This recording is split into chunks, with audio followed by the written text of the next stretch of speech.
So let's continue our previous topic, that is mole concept.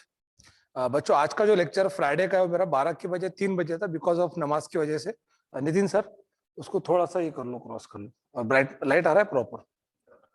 हाँ, ISO कितना है इसका? बढ़ा दो थोड़ा सा।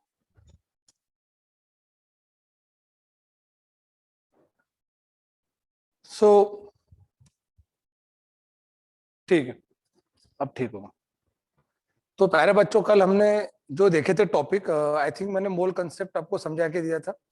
और मोल कंसेप्ट के अंदर हमने मोल फ्रैक्शन कर लिए थे, और कल मैंने आपको इक्विवेलेंट वेट के बहुत ही अच्छे से कंसेप्ट बताया था। आई थिंक इक्विवेलेंट वेट आपको समझ में आ गया होगा। जैसे इक्विवेलेंट वेट जो हमने देखे थे कल, एलिमेंट्स का देखे थे कि एलिमेंट का इक्विवेलेंट वेट कैसे फाइंड करते हैं। तो एटॉमिक वेट को वैलेंस से डिवाइड करके आप एलिमेंट्स का इक्विवेलेंट वेट फाइंड करते हैं। देन हमने देखे थे कि आयंस का इक्विवेलेंट वेट कैसे निकाला जाता है। तो आयंस का ऐसा होता है कि जो उसका चार्ज है उससे डिवाइड करना होता है उसके मॉलिक्यूलर वेट को। और चार्ज नेगेटिव हो या पॉजिटिव, इट डजंट मैटर, आपको उसका सिर्फ मैग्नीट्यूड लेना होता है। जैसे सल्फेट जो आयन था SO4 डाई नेगेटिव, उसमें डाई नेगेटिव था, तो भले हमको 2 लेना था उसमें बस। तो ये था हमारा आयंस का इक्विवेलेंट वेट। और तीसरा जो इक्विवेलेंट वेट था हमारा, दैट इज एसिड और बेस। तो एसिड और बेस का जो इक्विवेलेंट वेट है, ठीक है, तो एसिड और बेस के इक्विवेलेंट वेट के अंदर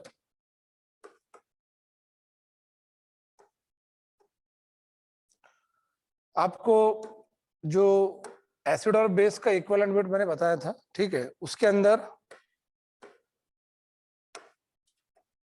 एसिड के लिए आपको बेसिसिटी से डिवाइड करना था, और बेस के लिए आपको डिवाइड करना था बच्चों एसिडिटी से, ठीक है। तो अभी हम हमारे टॉपिक पर आते हैं। लेट्स स्टार्ट फ्रॉम एसिड के इक्विवेलेंट वेट को मैं रिवाइज करूंगा क्योंकि बहुत ही इंपॉर्टेंट टॉपिक है एसिड का इक्विवेलेंट वेट। ओके, तो जैसे ये एसिड है, ठीक है, तो बच्चों एसिड के लिए जो N होता है उसको उसकी बेसिसिटी कहते हैं। For acid N is called basicity and for base N is called acidity. ये वॉइस वेरी लो आ रहा है, एक बार चेक करो वॉइस को, शायद वहां से वॉइस बढ़ाना पड़ेगा, बढ़ा के देखो। ये मेरे साथ ऐसा क्यों होता है पता नहीं, मतलब क्या है।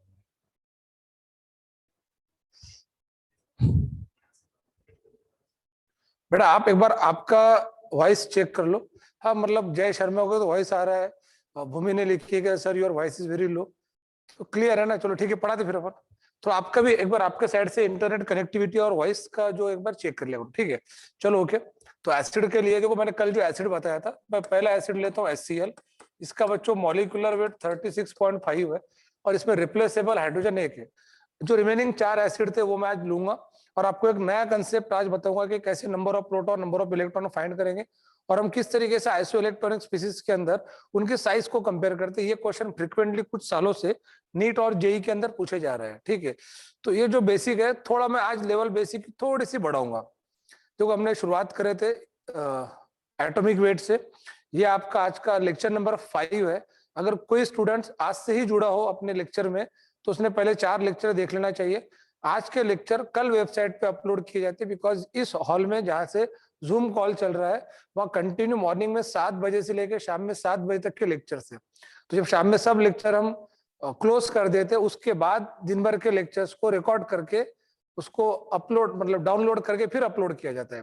तो एक टेक्निकल प्रोसेस है, तो आप इमीडिएटली लेक्चर होते बराबर आपको उसका रिकॉर्डिंग नहीं मिलेगा, उसको थोड़ा टाइम लगेगा। तो आवाज क्लियर आ रहा है? जिसको आवाज की दिक्कत जाती है अपने साइड से थोड़ा चेक कर लो।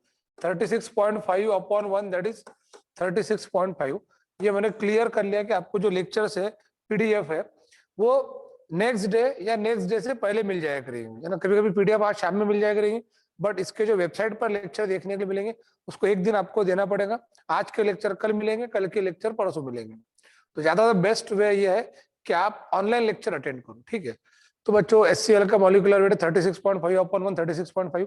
इसमें रिप्लेसेबल हाइड्रोजन 1 है। रिप्लेसेबल हाइड्रोजन को ही हम क्या कहते हैं? एसिड के लिए N को क्या कहा जाता है? बेसिसिटी, ठीक है। उसके बाद अगला जो एसिड था, दैट इज H2SO4। तो H2SO4 के अंदर देखो रिप्लेसेबल हाइड्रोजन 2 है, तो इसका मॉलिक्यूलर वेट है 98/2, दैट इज इक्वल टू 49। तो रिमेंबर, सल्फ्यूरिक एसिड का जो मॉलिक्यूलर वेट हो 98 है, बट उसका इक्विवेलेंट वेट 49 है। तो मैंने आपको इक्विवेलेंट वेट ये कंसेप्ट कल निकालना बताया था। हमने जो कल देखे थे उन्हीं चीजों को आज हम कंटिन्यू कर रहे हैं, ठीक है। Third, that is H3PO4। H3PO4 इसका बच्चों मॉलिक्यूलर वेट, इसका भी मॉलिक्यूलर वेट 98 है। दो डिफरेंट कंपाउंड का मॉलिक्यूलर वेट सेम रह सकता है, ठीक है। अब दोनों का मॉलिक्यूलर वेट चेक कर लेना, दोनों का मॉलिक्यूलर वेट 98 है, बट बच्चों इसके अंदर रिप्लेसेबल हाइड्रोजन 3 है, तो 98/3 that is equal to 32.66। And number 4 that is HNO3 nitric acid है, इसका जो मॉलिक्यूलर वेट है नाइट्रिक एसिड का 63 है, और इसमें रिप्लेसेबल हाइड्रोजन जो है वो एक है, 63/1 दैट इज इक्वल टू 63। तो ये हमने कल एसिड देखे थे, ठीक है। तो ये दीज आर द एसिड्स जिनका आपको मॉलिक्यूलर वेट लर्न करना था, इक्विवेलेंट वेट भी लर्न करना था।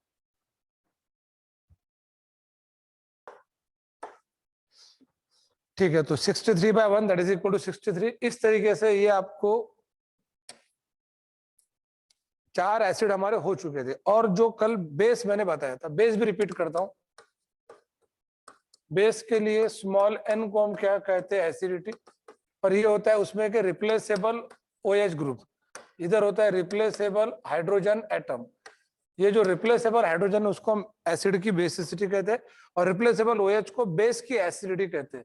तो क्लियर हो गया कि एसिड के लिए हम बेसिसिटी वर्ड यूज करते हैं n के बदले, और बेस के लिए हम यूज करते हैं एसिडिटी, ठीक है।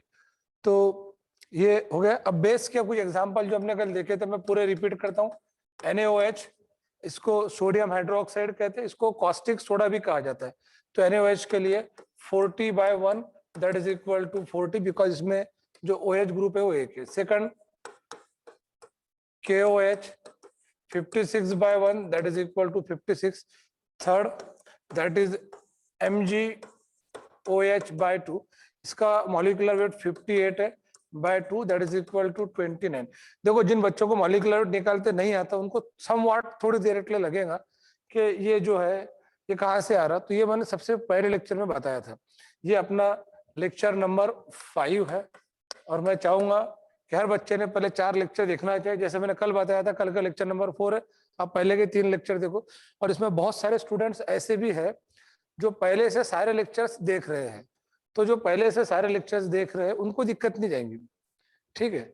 ओके, तो अभी MgOH/2 that is 29। Number 4 CaOH/2, इसका मॉलिक्यूलर वेट 74 है, और इसके अंदर देखना OH यहाँ पे 2 है, इधर OH 2 है, इधर OH 1 है, करके एक लिए तो 2 74/2 दैट इज 37। और हमने कल 5वां देखे थे, नंबर 5 दैट इज AlOH/3। अब ध्यान में रखना कि ये जो MgOH/2 है ना, इसको एक अलग से एक नाम है,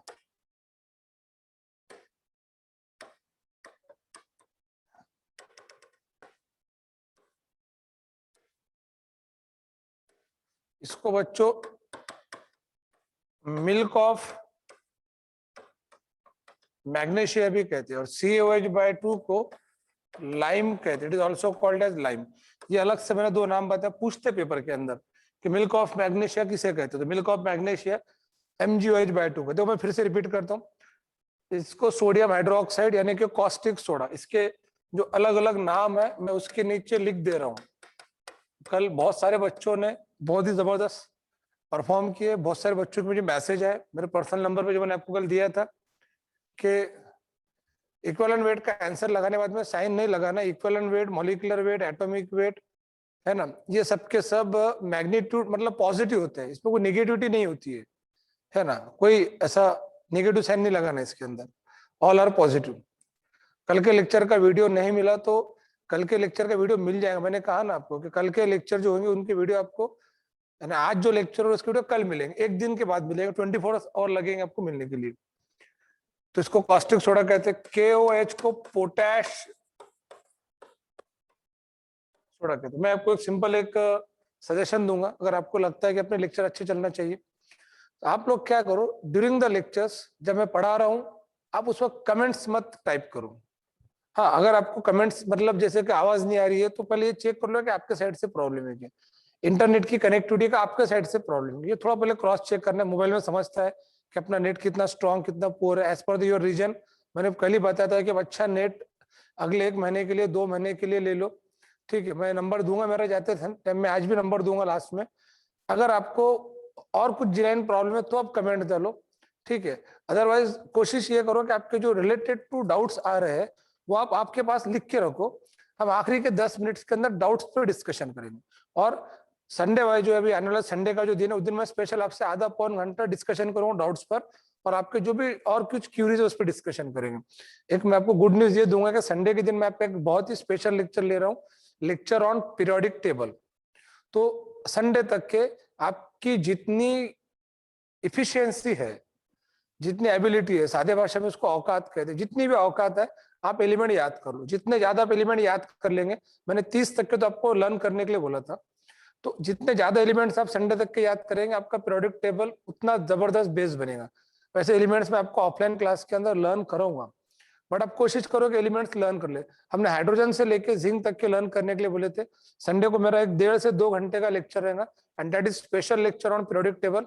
मैं आपको संडे के दिन पूरा पीरियोडिक टेबल ड्रॉ करना सिखाऊंगा, और पीरियोडिक टेबल के अंदर जो जो अलग अलग प्रॉपर्टीज हम डिस्कस करते हैं, जैसे एटॉमिक नंबर से लेके एटॉमिक साइज से लेके, then what is electronegativity and how it can compare with the element, then ionization potential, then what is electron affinity, then what is electron gain enthalpy, then metallic character, non metallic character, acidic characters of oxides, है ना, हम कैसे compare करेंगे in the row and in the column. ये बहुत ही interesting lecture है आपके लिए, वो अगर आपने अटेंड कर लिए ना तो वो इनऑर्गेनिक केमिस्ट्री का एक बेसिक लेक्चर लूंगा। अभी हम फिजिकल केमिस्ट्री ले रहे हैं, और शायद से मैं मंडे से आपका ऑर्गेनिक केमिस्ट्री स्टार्ट करूंगा, जिसका बहुत सारे बच्चे बेसब्री से इंतजार कर रहे हैं। ऑर्गेनिक केमिस्ट्री बहुत इंटरेस्टिंग है, जिसकी शुरुआत हम हाइड्रोकार्बन से करेंगे, फिर बहुत जल्दी फंक्शनल ग्रुप एंड मैं बहुत सारे ऑर्गेनिक कंपाउंड्स एंड फार्मूले आपको सिखाऊंगा।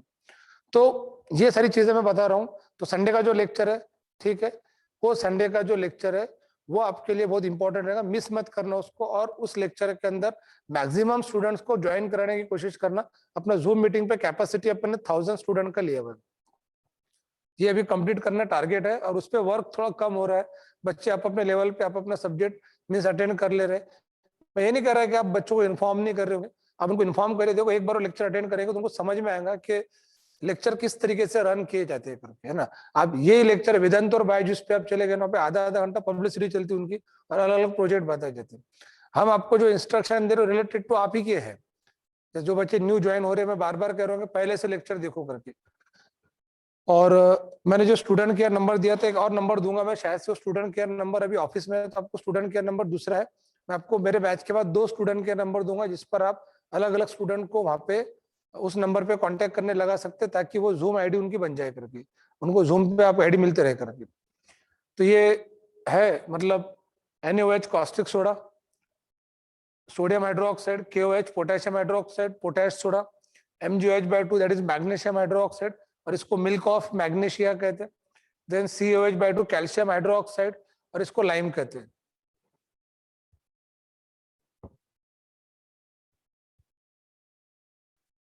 मैं फंक्शनल ग्रुप बहुत डिटेल में लूंगा, डोंट वरी। आपके सिलेबस के अंदर 10 तक के 8 से 10 फंक्शनल ग्रुप है। मैं आपके टोटल 25 to 30 फंक्शनल ग्रुप लूंगा 3 से 4 लेक्चर के अंदर। ओके, तो don't worry at all about it. अभी आप लेक्चर पे फोकस करो, और जो भी आपके डाउट्स वगैरह आपके मन में आते हैं, हम संडे के दिन एक स्पेशल लेक्चर रखेंगे पीरियोडिक टेबल के बाद, जिसमें आप मेरे से बात कर सकते हैं। तो आपको जो जो मुझसे पूछना है रहा उसके अगर आंसर चाहिए तो आप वो चीजें लिख लिख के रहोगे, आपको क्या क्या डाउट्स पूछना है, चाहे केमिस्ट्री की हो या क्लास से रिलेटेड हो या एडमिशन प्रोसेस से रिलेटेड हो। ठीक है, अभी ये देखो AlOH/3 का जो मॉलिक्यूलर वेट है वो 78 है अपॉन 3, इसमें OH ग्रुप 3 है, तो 78/3 दैट इज 26। ये लेक्चर हमारा कल हो गया था। ये बेस के इक्विवेलेंट वेट, और मैं आपको सजेस्ट करना चाहूंगा कि आप जो है ये इक्विवेलेंट वेट लर्न करो। कुछ ऐसे एसिड और बेस है, जैसे कोई NaOH, इसका मॉलिक्यूलर वेट 40 है और इक्विवेलेंट वेट भी 40 है, बिकॉज इसकी बेस NaOH की एसिडिटी 1 है। तो ये N के वैल्यू पे डिपेंड करता है कि मॉलिक्यूलर वेट और इक्विवेलेंट वेट सेम रहेंगे कि डिफरेंट रहेंगे। कल भी लेक्चर रहेगा आपका, ये डिपेंड करता है N की वैल्यू के ऊपर। कुछ ऐसे बेस है कि जिसका मॉलिक्यूलर वेट और इक्विवेलेंट वेट सेम है, और कुछ ऐसे बेस है जिनका मॉलिक्यूलर वेट और इक्विवेलेंट वेट सेम नहीं, डिफरेंट है। तो मॉलिक्यूलर वेट और इक्विवेलेंट वेट सेम भी रह सकता है और डिफरेंट भी रह सकता है, आपको दोनों पता होना चाहिए। मॉलिक्यूलर वेट के बाद ही आप इक्विवेलेंट वेट निकाल सकते हो। ये हमारे कल के 4 एसिड थे। अब इसके अंदर मैं जो अगले 4 एसिड ऐड करने वाला हूं, देखो 5वां एसिड है CH3। 5वां एसिड पहले ये ले लेंगे। ये जो था ना H3PO4, इसका नाम फॉस्फोरिक एसिड है, ठीक है।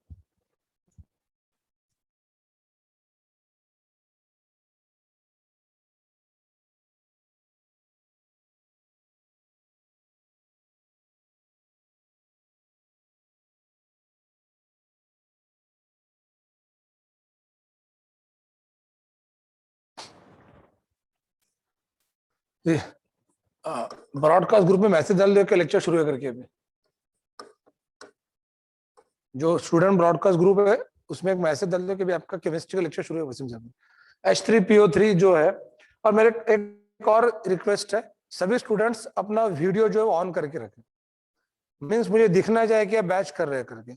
जिन स्टूडेंट्स का वीडियो ऑन नहीं रहेगा उनको हम यहाँ से टर्मिनेट कर देंगे। आपका वीडियो ऑन करना है, म्यूट हमने ऐसे करके रखे हुआ है, मुझे दिखना चाहिए ना कौन से बच्चे बैच कर रहे हैं अपनी करके। तो मेरी रिक्वेस्ट है ये, और मेरी विश भी है कि अपने वीडियो लेक्चर के समय ऑन रखना चाहिए ताकि देखिए हमको बच्चे बैच कर रहे हैं करके, ठीक है। Thank you. और जिनके वीडियो नितिन सर, जिनके वीडियो ऑन नहीं रहेंगे, आफ्टर 2 मिनट्स उनको डिलीट कर दो उसमें से, मीन्स उनको एग्जिट करा दो, ठीक है। ओके, तो बेटा ये जो H3PO3 देखो, एक बहुत अच्छा पॉइंट मैं बताऊंगा आपको। ये फॉस्फोरिक एसिड है, ठीक है। इसमें हाइड्रोजन 3 है, ठीक है। इसमें हाइड्रोजन 3 है और इसकी बेसिसिटी 3 है। H3PO3, इसका नाम फॉस्फोरस एसिड है। इसमें हाइड्रोजन 3 है, ठीक है, बट इसकी बेसिसिटी 2 है। तो ये जरूरी नहीं है कि जितने हाइड्रोजन रहेंगे वो सबके सब रिप्लेसेबल रहेंगे। It depend upon the structure. ये स्पेशल केस है, इस पे मैं स्टार बना देता हूं। तो H3PO3 का नाम फॉस्फोरस एसिड है। उसका जो बड़ा भाई है, देखो H3PO3 है, ये H3PO4, ऑक्सीजन का फर्क है। इसका मॉलिक्यूलर वेट आप देखेंगे तो 82 है और इसकी बेसिसिटी 2 है, तो इसका इक्विवेलेंट वेट 41 है। अब मुझे उनके मॉलिक्यूलर वेट पता है और आप भी इसको बार बार लिख लिख के लर्न कर सकते। तो इसका जो मॉलिक्यूलर वेट है H3PO3 का, ठीक है, वो 82 है, उसकी बेसिसिटी 2 है। अब इसका कारण क्या है एकदम क्लियर कर लो। देखो मैं H3PO4 का स्ट्रक्चर बता रहा हूँ, P double bond O bond OH bond OH bond OH। बेटा ये स्ट्रक्चर है H3PO4 का, ठीक है। और हम इसके बाद इसका स्ट्रक्चर देखेंगे। इसका structure P double bond O bond OH bond OH और बॉन्ड H। आपके सामने दोनों स्ट्रक्चर है। H3PO4 में H3PO4 H3PO3, H3PO4 में ये H3PO4 है और ये H3PO3 है, ठीक है। इसमें क्या होता है, ये जो 3 हाइड्रोजन एटम है ये OH के फॉर्म में है और OH में का हाइड्रोजन रिप्लेसेबल होता है। और इधर हाइड्रोजन 3 है, बट ध्यान से देखना OH के फॉर्म में 2 है, ये 2 है, और ये हाइड्रोजन डायरेक्टली फास्फोरस से अटैच है।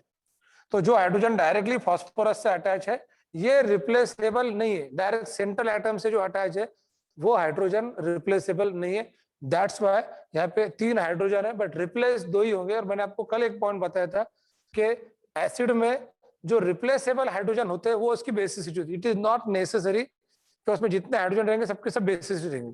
अगर ऐसा होता था तो H3PO3 की भी बेसिसिटी जो है वो 3 रहती थी, बट उसकी बेसिसिटी 2 है।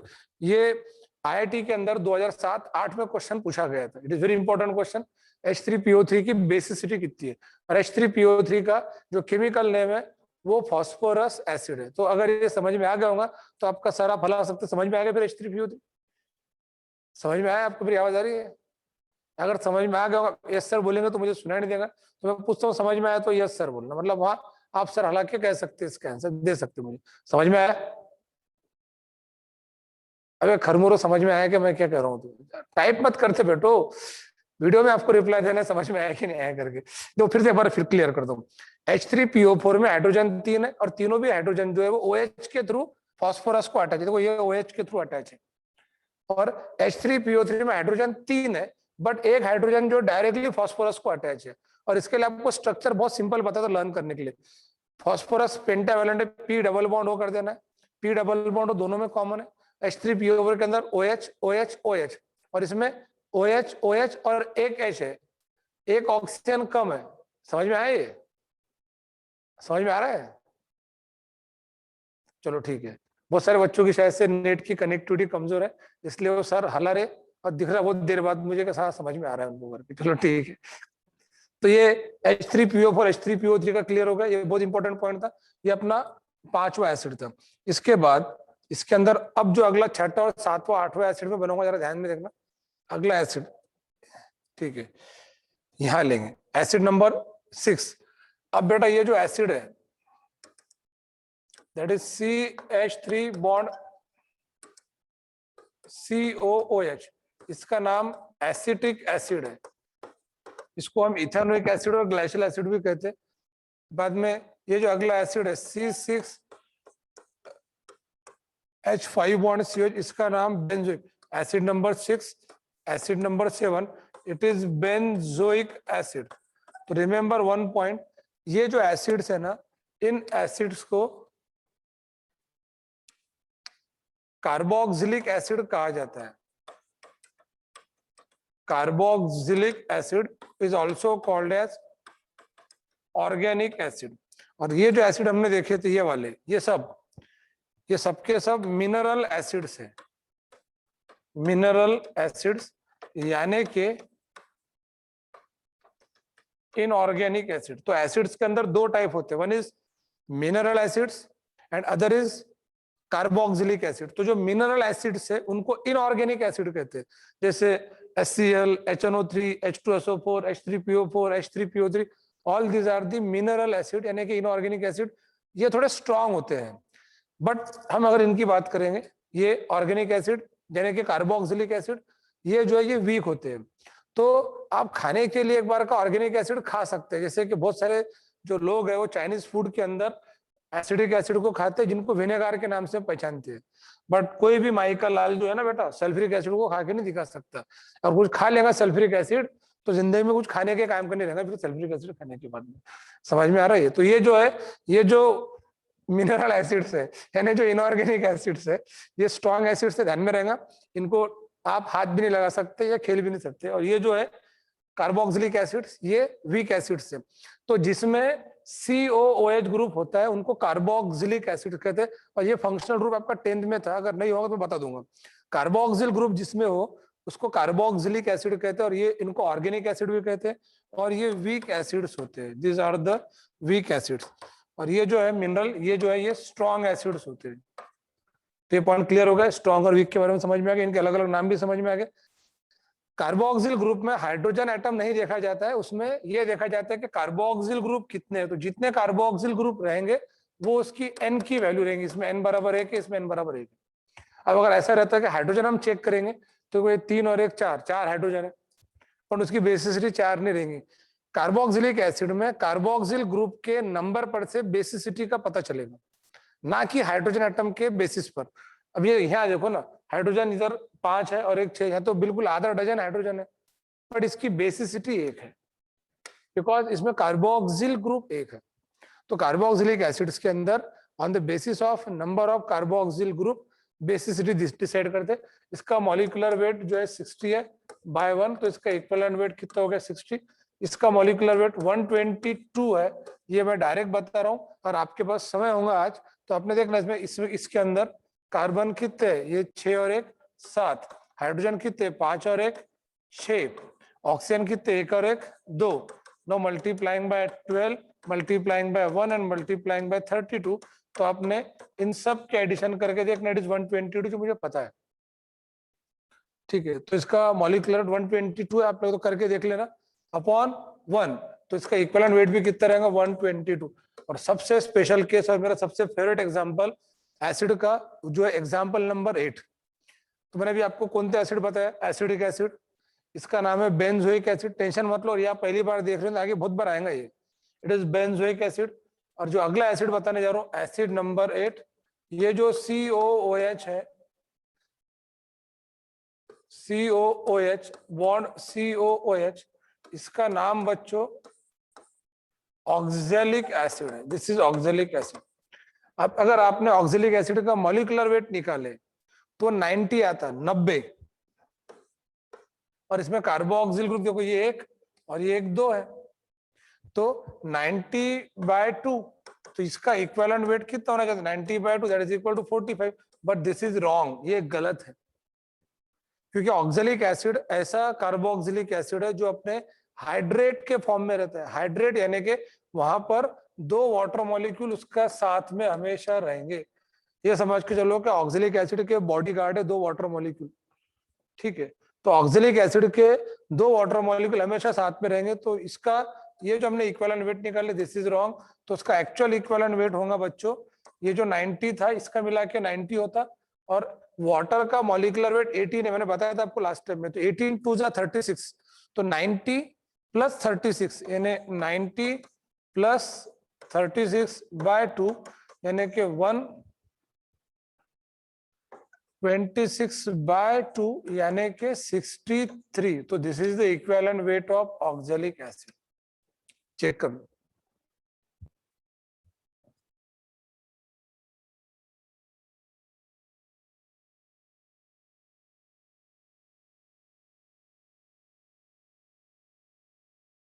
देखो ये जो 4 एसिड मैंने बचा के रखा था, अब आपके समझ में आ गया होगा कि हमने ये 4 एसिड क्यों डिस्कस नहीं करे। ऑक्जेलिक एसिड टोमेटोज में प्रेजेंट होता है क्या? बस खाने पीने की बातें करो सालों, दूसरे को समझ भी नहीं आता। टोमेटो खाओ, ये खा, अबे पहले ध्यान दो, मैं सब बताऊंगा कौन सा एसिड किस में रहता है करके। एसिड पे फोकस करो, टोमेटो पे नहीं थोड़ी देर के लिए, ठीक है। सर वीडियो क्लियर नहीं, ये बेटा सारिका पांडव जो है वो आपके नेट की कनेक्टिविटी देखो, मैं आपको फिर एक बार क्लियर करूंगा कि अभी अगर आप ऑफलाइन ये बैच ज्वाइन करते तो आपको इस बेसिक कोर्स के लिए 5 to 10,000 चार्ज करना पड़ता है, ठीक है। और ये आपको भी हम कोरोना की वजह से गिफ्ट दे रहे हैं हमारी तरफ से फ्री में। तो मैं चाहता हूँ इसके बदले आप कम से कम 1,000-2,000 रुपीज एक अच्छे नेट की कनेक्टिविटी पे खर्च करो। और आप प्रॉपर अकोला से, तो अकोला के अंदर बहुत सारे ब्रॉडबैंड फैसिलिटीज अवेलेबल है, ठीक है। और किसको दिक्कत जाए तो मुझे वो जो मैं अच्छे से बता दूंगा। अभी लेक्चर के अंदर इसलिए नहीं बताऊंगा, नहीं तो बच्चे गलत समझेंगे, बोले सर उसकी भी एडवर्टाइजमेंट कर रहे हैं आप नेट की करके। जो भी आपको ठीक लगता है अपने रीजन के हिसाब से आप ले लो करके, ठीक है।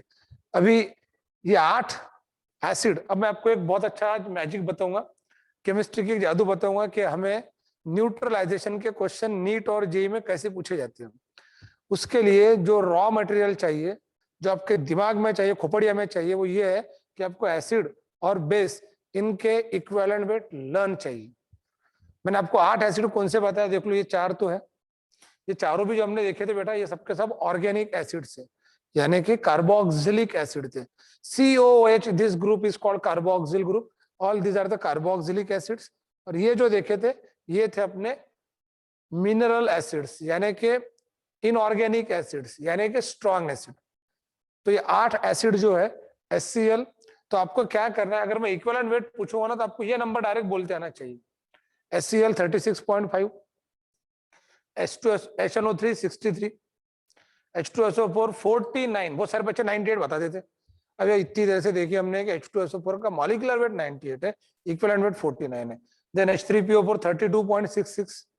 इसके बाद ये मैंने H3PO4 और H3PO3 का स्ट्रक्चर बताया, ये पूछा हुआ क्वेश्चन एग्जाम के अंदर कि भाई H3PO3 के अंदर हाइड्रोजन 3 है, तब भी इसकी बेसिस भी तो क्यों है? बिकॉज वो जो 3 हाइड्रोजन, उसमें से एक हाइड्रोजन डायरेक्टली फास्फोरस से अटैच है, जो रिप्लेसेबल नहीं है।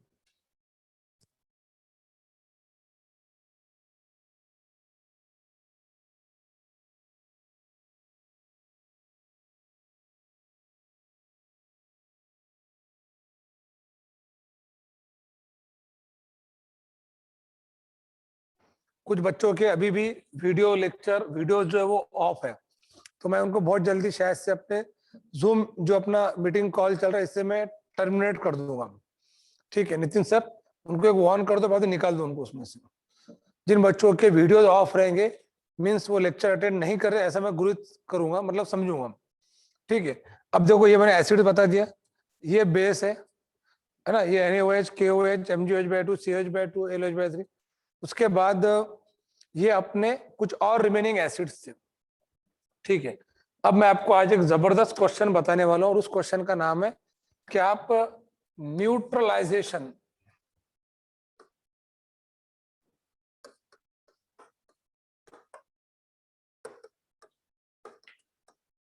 रिएक्शन के बारे में जानते होंगे। न्यूट्रलाइजेशन रिएक्शन मींस जब एसिड और बेस आपस में मिलते हैं तो उसको न्यूट्रलाइजेशन रिएक्शन कहते हैं, जिसमें सॉल्ट और वाटर बनता है। तो ये है neutralisation reaction, that acid when combined with base to give salt and water.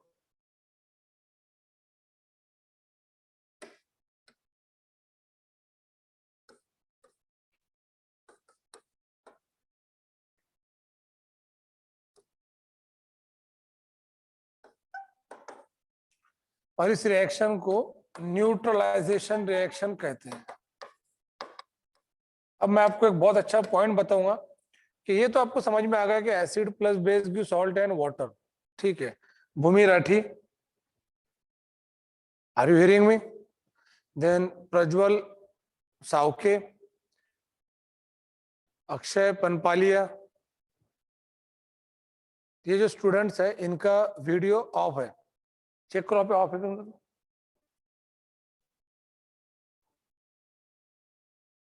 Then Himani Shah, यहां से स्क्रीन ऑफ है क्या? ठीक है, शायद ऐसे। तो मैंने आपको बताया कि भाई व्हाट इज न्यूट्रलाइजेशन। तो जब एसिड और बेस आपस में कंबाइन होगा तो सॉल्ट और वाटर बनेगा, इसको न्यूट्रलाइजेशन रिएक्शन कहते हैं। ठीक है, और सॉल्ट और वाटर जब आपस में मिलके वापस एसिड और बेस बनाएंगे तो this process is called as hydrolysis. तो बच्चों मैंने आपको दो अच्छी प्रोसेस बताया। न्यूट्रलाइजेशन तो शायद आपने सुना भी होगा कि जब when acid combined with base to give salt and water is called as neutralization. When salt combined with water to again form acid and base, this process is called as hydrolysis. ठीक है, तो जो बच्चों के videos of है वो clear कर लो एक बार। ठीक है, तो ये न्यूट्रलाइजेशन और हाइड्रोलिसिस समझ में आ गया। अब इसके बाद अगला जो पॉइंट हम देखने जा रहे हैं वो पॉइंट ये है कि मैं आपका क्वेश्चन पूछता हूं, क्या मेरे पास एक गाड़ी है और उसके अंदर मैंने जो सॉल्यूशन बनता है वो न्यूट्रल होता है ना। गनिया फातिमा का एक क्वेश्चन है। तो सॉल्ट जो बनता है वो न्यूट्रल भी रह सकता है, एसिडिक भी रह सकता है। बेसिक आपको क्वेश्चन क्लियर कर लूं, इट इज नॉट नेसेसरी कि एसिड और बेस कंबाइन होकर सॉल्ट बनेगा तो हमेशा न्यूट्रल बनेगा, ऐसा नहीं होता। सॉल्ट के भी अलग अलग 4 नेचर होते हैं, मतलब एसिडिक, बेसिक, न्यूट्रल, और चौथा नेचर होता है स्लाइटली एसिडिक स्लाइटली बेसिक। तो डिपेंड करता है कि आप जो एसिड और बेस ले रहे हैं उनकी स्ट्रेंथ पे। बहुत कुछ है उसके अंदर आगे बताने के लिए, एक कंप्लीट चैप्टर हम चले जाएंगे, उसका नाम है आयनिक इक्विलिब्रियम, और सबसे बड़ा चैप्टर 11 के स्टैंडर्ड के अंदर को। ठीक है, हाँ मैंने वो कॉन्सेंट्रेशन पे डिपेंड करेगा कि अगर स्ट्रॉन्ग एसिड और weak acid, strong acid strong base है तो न्यूट्रल बनेगा, एसिड स्ट्रॉन्ग है बेस वीक है तो एसिडिक बनेगा, बेस स्ट्रॉन्ग है एसिड वीक है तो बेसिक बनेगा, और दोनों वीक है तो उनकी कंपेरेटिव स्ट्रेंथ देखी जाएंगी। अब based on any example of acidic salt, है ना, बहुत सारे एग्जांपल है एसिडिक सॉल्ट के। सबसे सिंपल एग्जांपल अगर मैं आपको दूं एसिडिक सॉल्ट का, तो ये देखो अमोनियम नाइट्राइट, अमोनियम क्लोराइड, आपका रूटीन का एग्जांपल बता दो, ये एसिडिक सॉल्ट है। मैं क्या कहना चाह रहा हूँ, इसमें इतना डिटेल चल जाएंगे। जैसे NaCN ये बेसिक सॉल्ट है, बाद में NaCl ये न्यूट्रल सॉल्ट है। NaCl न्यूट्रल इसलिए बिकॉज दोनों इसमें स्ट्रॉन्ग है। ये बेसिक है, ये एसिडिक सॉल्ट है, ये बेसिक सॉल्ट है, और ये न्यूट्रल सॉल्ट है।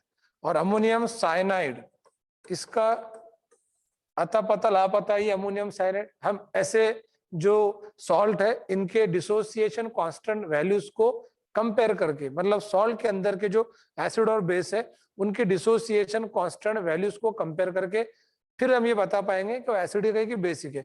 बट ये जो 3 सॉल्ट है इनका नेचर क्लियर बता दे।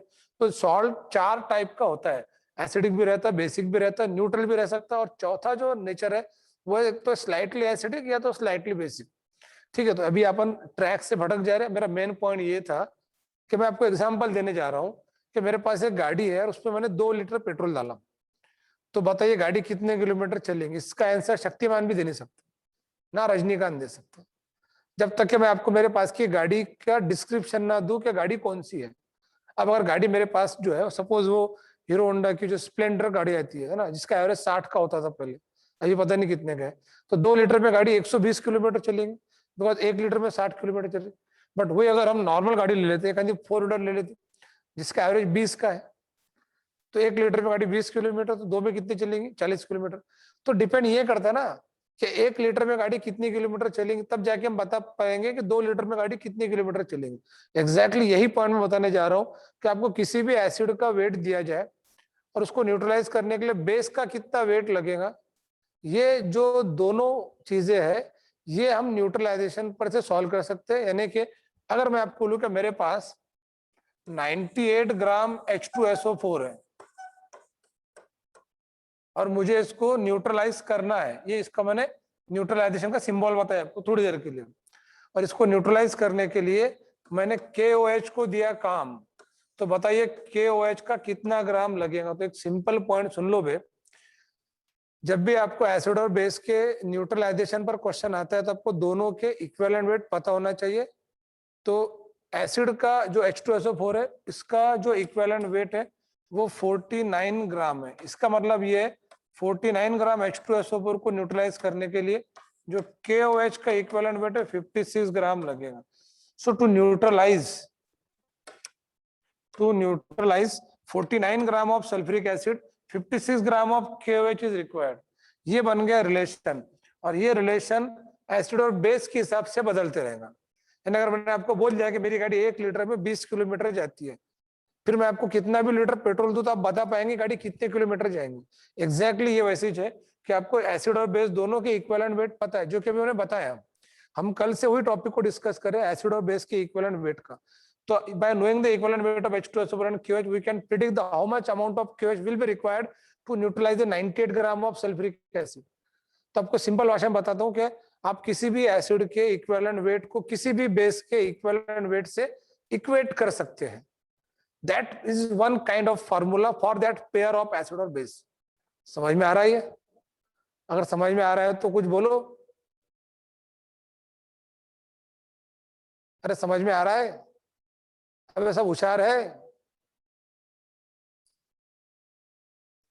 तो एसिड और बेस के, ये जो मैंने फिर से रिपीट करता हूँ सेंटेंस मेरा, कि आप किसी भी एसिड के इक्विवेलेंट वेट को किसी भी बेस के इक्विवेलेंट वेट से इक्वेट कर सकते हैं। ठीक है, इक्वेट कर सकते हैं, यानी कि H2SO4 का इक्विवेलेंट वेट कितना है 49 ग्राम। ठीक है, और KOH का इक्विवेलेंट वेट कितना है 56 ग्राम। तो to neutralise 49 gram of H2SO4, 56 gram of KOH will be required. अब मैंने क्वेश्चन जो पूछा था कि 98 ग्राम H2SO न्यूट्रलाइज करने के लिए कितने ग्राम KOH लगेगा, तो देखो ना 48 का डबल कितना होता है 98। अब इधर डबल तो फिर उधर भी क्या हो जाएगा डबल, यानी 112 ग्राम। देखो if x is equal to y, हमको समझ में आ गया। If any changes are occur in x, then same proportionate changes are occur in y। समझ में आ गया? तो इस तरह से आप ये जो है वो क्वेश्चन सॉल्व कर सकते हैं। तो ये हो गया अपना एक पॉइंट। मैं एक और क्वेश्चन लूंगा इसके ऊपर। सपोज मैं आपको कहता हूं कि मेरे पास 12.2 ग्राम ऑफ बेंजोइक एसिड है। इसको न्यूट्रलाइज करने के लिए मुझे MgOH/2 लेना है, तो कितने ग्राम MgOH/2 लगेगा? तो सिंपल सी बात है, बेंजोइक एसिड अभी थोड़ी देर पहले बताया था कि बेंजोइक एसिड का इक्विवेलेंट वेट कितना है 122। तो 122 ग्राम बेंजोइक एसिड के लिए MgOH/2 देखो इक्विवेलेंट वेट कितना है 29। तो 29 ग्राम MgOH/2 लगेगा। अब हमको क्या पूछा था, देयरफॉर 12.2 ग्राम बेंजोइक एसिड को न्यूट्रलाइज करने के लिए 2.9 ग्राम, यानी हमने इधर पॉइंट को एक डिजिट पीछे शिफ्ट करे तो इधर भी पॉइंट एक डिजिट पीछे शिफ्ट होगा। समझ में आया? तो इस तरह से क्वेश्चन आप सॉल्व कर सकते हैं। तो इक्विवेलेंट वेट के क्वेश्चन आप आराम से सॉल्व कर सकते हैं। हालांकि एक बात सुन लो अच्छे से, मैंने आपको बहुत ही फंडामेंटल कंसेप्ट बताया, बस यही क्वेश्चन को पता है मैं कैसा पूछ सकता था, पूछो इसको एक बार, चलो देखते ट्राई करके। यही क्वेश्चन को मैं ऐसा पूछ सकता था, 0.1 मोल ऑफ बेंजोइक एसिड को न्यूट्रलाइज करने के लिए MgOH/2 के कितने मॉलिक्यूल्स लगेंगे?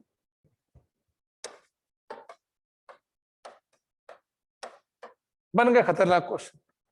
इसको इंग्लिश में पूछता हूं। To neutralize 0.1 mole of benzoic acid, how much molecules of MgOH/2 will be required? तो ये क्वेश्चन कैसे सॉल्व करेंगे? तो ये कैसे सॉल्व करेंगे, ध्यान से सुनना कैसे करेंगे। 0.1 मोल ऑफ बेंजोइक एसिड, तो एक बार ध्यान में रखो, बेंजोइक एसिड का 1 मोल होता है 122 ग्राम। तो देयरफॉर 0.1 मोल, देखो ये मैंने कैसे लिखा 122, किसी भी कंपाउंड का 1 मोल उसके मॉलिक्यूलर वेट कितना होता है? 1 mole is equal to molecular weight of the compound.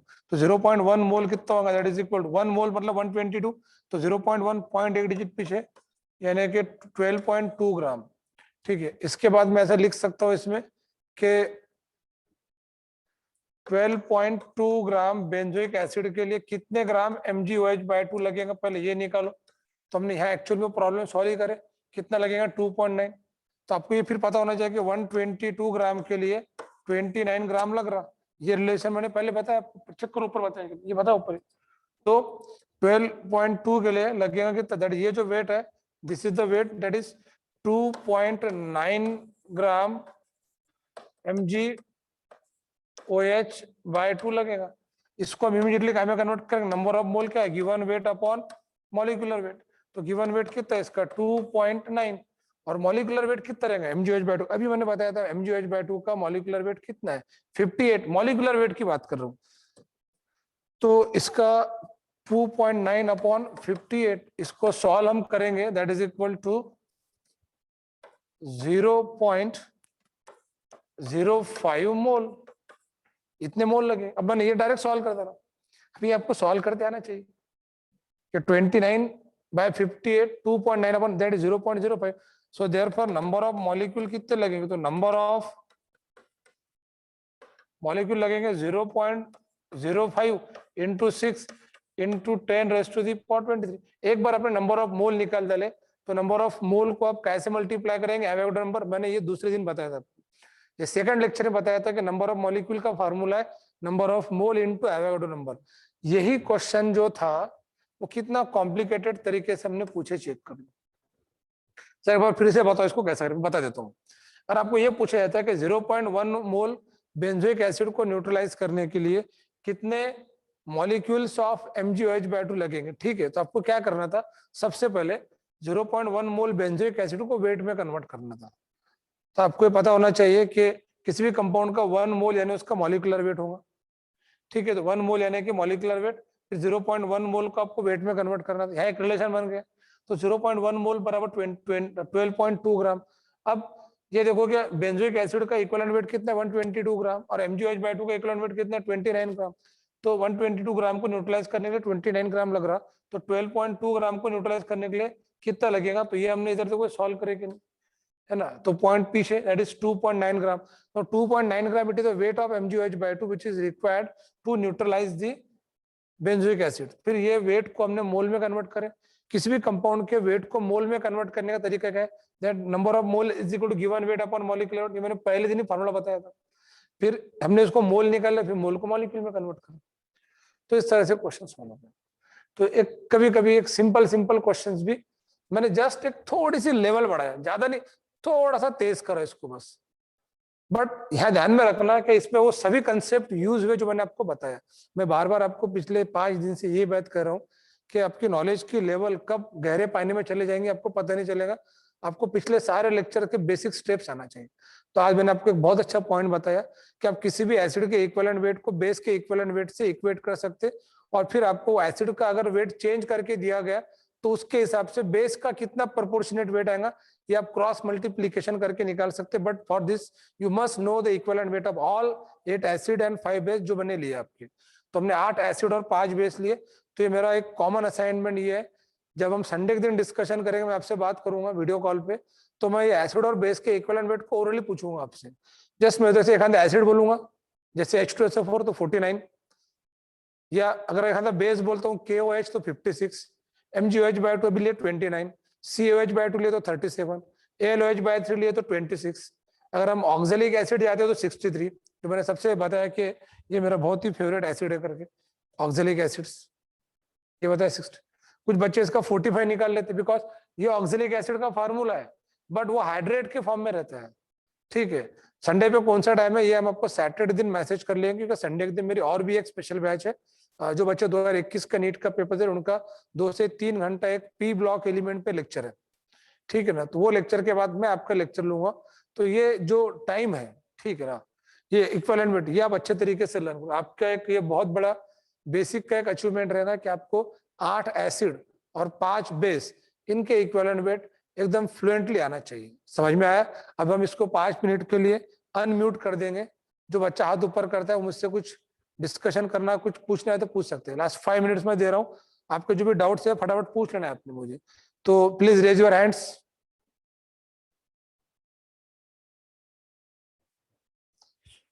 Saleha Syed. Hello sir. हाँ बोलो बेटा।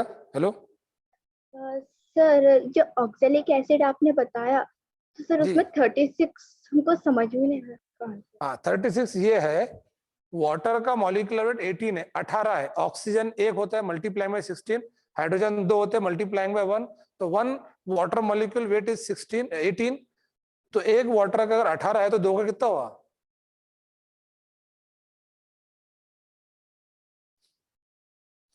36 हुआ।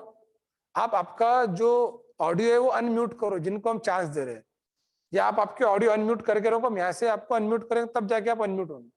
तो सालिया बाजी, वाटर का जो मॉलिक्यूलर वेट है वो 36, एक का 18 है तो 2 का 36 होगा। तो आपको ये 90 में वो 36 ऐड करना पड़ेगा, तब जाके 120 होगा। समझ में आ गया? ठीक है।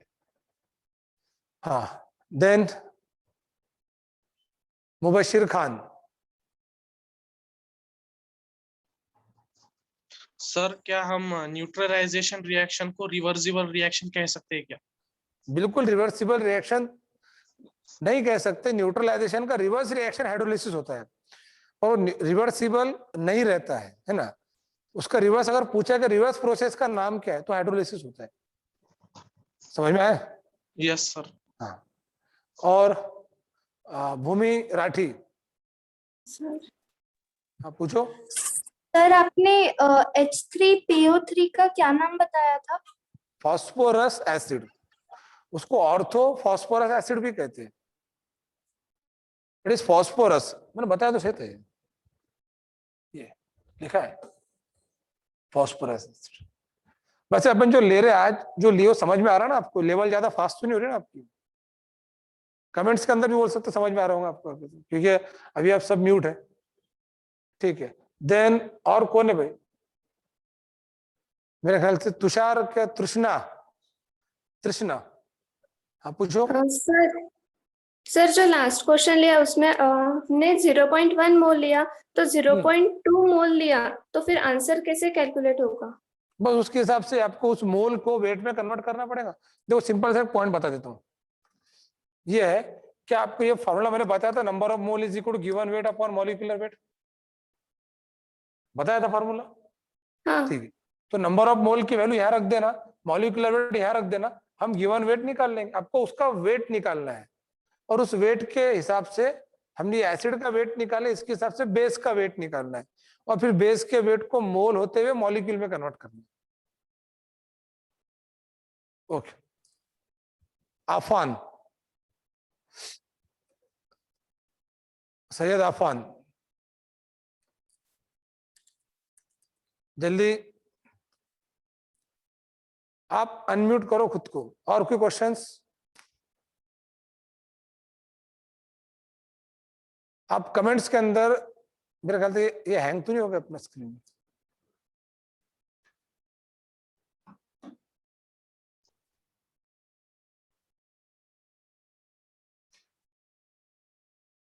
ये हर बार इतना करना पड़ता है क्या?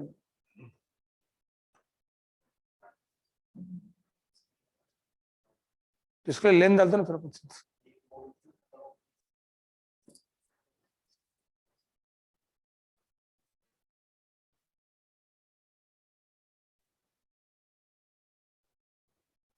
पूछो, कोई दिक्कत नहीं, 2 मिनट में पूछो।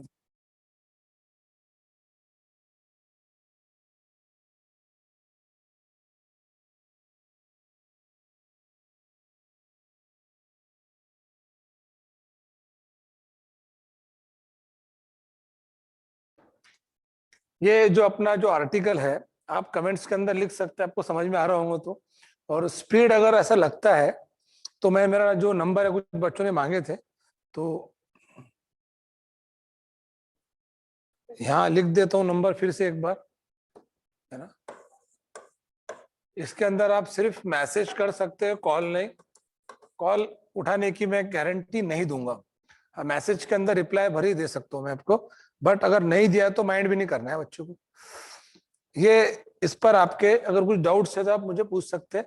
मैंने कल स्टूडेंट के नंबर दिया था, बैच छूटने बाद आपको स्टूडेंट के नंबर दूंगा, और जो नए स्टूडेंट्स जो ज्वाइन करना चाहते उस नंबर पे ज्वाइन कर सकते हैं। सेकंडली ये कि संडे का जो लेक्चर है प्रोडक्ट टेबल का वो आपको मिस नहीं करना है। संडे स्पेशल लेक्चर रहेगा आपका और बड़ा लेक्चर रहेगा, कम से कम 2 घंटे लूंगा मैं आपके पास, आपने 2 घंटे तक के बैठना चाहिए, ठीक है। तो लेना ना पीरियोडिक टेबल, आपको लगता है ना आपको पीरियोडिक टेबल निकाल के आना चाहिए करके, मैं आपको उसके अंदर पूरे स्किल से पीरियोडिक टेबल निकालना सीखूंगा, यानी 5 मिनट के अंदर हर बच्चा अपने हिसाब से पूरा पीरियोडिक टेबल ड्रॉ कर सके। तो लेना है पीरियोडिक टेबल का लेक्चर संडे के दिन फिर। चलो ठीक है, और कोई questions? Mubashir Khan. Sir oxalic acid और नाइट्रिक एसिड का जो इक्विवेलेंट वेट है वो सेम है? ऑक्जेलिक एसिड और नाइट्रिक, हाँ सेम है ना। ऑक्जेलिक एसिड का इक्विवेलेंट वेट 63 है और नाइट्रिक एसिड का भी इक्विवेलेंट वेट 63 है, तो सेम रह सकता। और क्वेश्चंस? हिमानी शाह, जो क्वेश्चन पूछ रहे उनका वीडियो ऑन रखो आप, उनका वीडियो ऑफ है। हिमानी शाह। सर जो आपने अमोनियम क्लोराइड के साथ सॉल्ट्स लिखी थी उसके नेम प्लीज बताइए। अमोनियम क्लोराइड, हिमानी शाह देखो ये अमोनियम क्लोराइड है, ये सोडियम साइनाइड है, ये सोडियम क्लोराइड है, ये अमोनियम साइनाइड है। ये कितने कंपाउंड लिखे अपन ने? 4 लिखे ना। जब आप पूरा बेसिक का कोर्स हमसे अटेंड करेंगे ना तो मैं आपको at the end of course इस टाइप के 150 से 200 कंपाउंड के फार्मूले और इनके नाम तैयार करना सिखाऊंगा।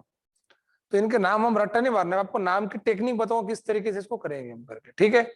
तो ये तो मतलब 4 ही कंपाउंड है, अभी ऐसे 200 कंपाउंड आएंगे आपके केमिस्ट्री के अंदर। और जो बच्चे मुझे क्वेश्चन पूछ रहे हैं ना तो उनका वीडियो उधर से जो है वो ऑन होना चाहिए। अभी यहाँ पर एक और बैच है, मैंने क्वेश्चंस भूमि।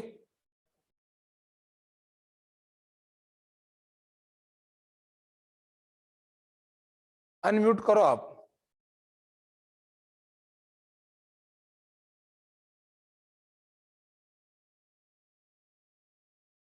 ये अनम्यूट नहीं हो लगता भूमि उधर से।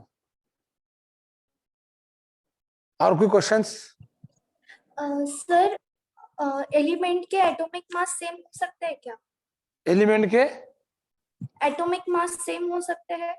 एटॉमिक मास एलिमेंट का सेम नहीं हो सकता है। हर एलिमेंट का एटॉमिक नंबर, एटॉमिक वेट, ये एक इंडिविजुअल प्रॉपर्टी है जो कभी सेम नहीं हो सकती। सर फिर एटॉमिक वेट यानी एटॉमिक मास होता है ना? एटॉमिक वेट यानी कि एटॉमिक मास होता है, और वो किस तरीके से निकाला जाता, वो आइसोटोप्स पर से निकाला जाता है। जिन एलिमेंट का आइसोटोप नहीं है उनका एक फिक्स एटॉमिक वेट होता है, जिनका आइसोटोप्स है आइसोटोप पर से उनका एटॉमिक वेट निकाला जाता है, और वो फिक्स प्रॉपर्टी है।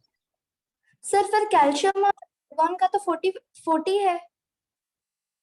वो आप एटॉमिक वेट बोल रहे ना? हाँ क्या एटॉमिक मास नंबर बोल रहे हैं आप? Sir atomic weight. Atomic weight same हो सकते हैं, जैसे कि देखो कैल्शियम का 40 है और आर्गन का भी 40 है, बराबर। तो सर एटॉमिक मास और एटॉमिक वेट एक मतलब सेम एटॉमिक नहीं मास एटॉमिक वेट ये सेम हो सकते हैं, एटॉमिक मास नंबर भी सेम हो सकते हैं, एटॉमिक नंबर सेम नहीं हो सकता। एटॉमिक मास नंबर भी सेम हो सकता है।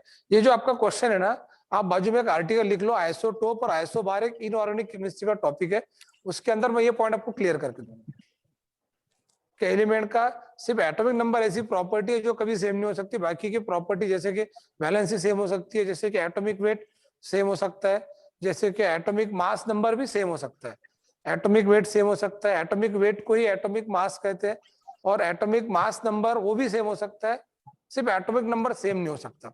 जैसे देखो अपने भारत के अंदर सबके आधार कार्ड बने हुए हैं, और हर एक के आधार कार्ड पर एक नंबर है, और वो नंबर कोई दो लोगों का सेम नहीं हो सकता 130 करोड़ लोगों के अंदर, बराबर है। तो जैसे भारत देश में अपने हर इंसान का एक आधार कार्ड नंबर है, वैसे हर एलिमेंट का एक नंबर है, उसको एटॉमिक नंबर कहते हैं।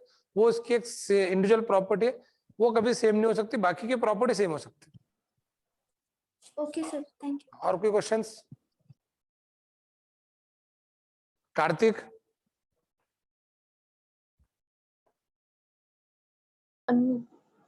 सर एक्चुअली जो एसिटिक एसिड में 4 H आयनाइजेबल आयंस रहते हैं हाइड्रोजन के, पर एक ही क्यों डिसोशिएट होता? बेटा एसिडिक एसिड में 4 हाइड्रोजन एटम है, बराबर है, मानता है, पर ये जो कार्बोक्सिल ग्रुप में का हाइड्रोजन यही रिप्लेसेबल है। वो जो 3 हाइड्रोजन एटम जो एसिडिक एसिड के अंदर वो मिथिल ग्रुप के, वो आयनाइजेबल नहीं है। ये मैंने इसके पहले बताया कि कार्बोक्सिलिक एसिड में जो रिप्लेसेबल हाइड्रोजन होते हैं वो COOH के होते हैं, अल्किल ग्रुप के नहीं होते। ये अल्काइल ग्रुप है, मिथिल जो अल्काइल ग्रुप है, मिथाइल ग्रुप, उसमें एक हाइड्रोजन आयनाइजेबल नहीं है, COH के ही है। तो कार्बोक्सिलिक एसिड में कार्बोक्सिलिक ग्रुप पर से आपको रिप्लेसेबल हाइड्रोजन एटम पहचानना है, यानी कि एसिड की बेसिसिटी पहचानना है। आज के लिए इतना। कार्तिक समझ में आया? Thank you sir. हाँ हाँ, आज के लिए इतना काफी है। अभी 3 बजे एक्चुअल में ओम खोटरे सर की 12th स्टैंडर्ड की बैच है, ठीक है? तो मेरे ख्याल से 3 है ना, इधर ही बैच है ना, 3 बजे, 3 से 6। अभी आपके जो सीनियर बच्चे उनकी बैच है 3 से 4, 4 से 5, 5 से 6। तो अभी आज के लिए इतना काफी। इसी बोर्ड पर भी दूसरी बैच चलेंगे।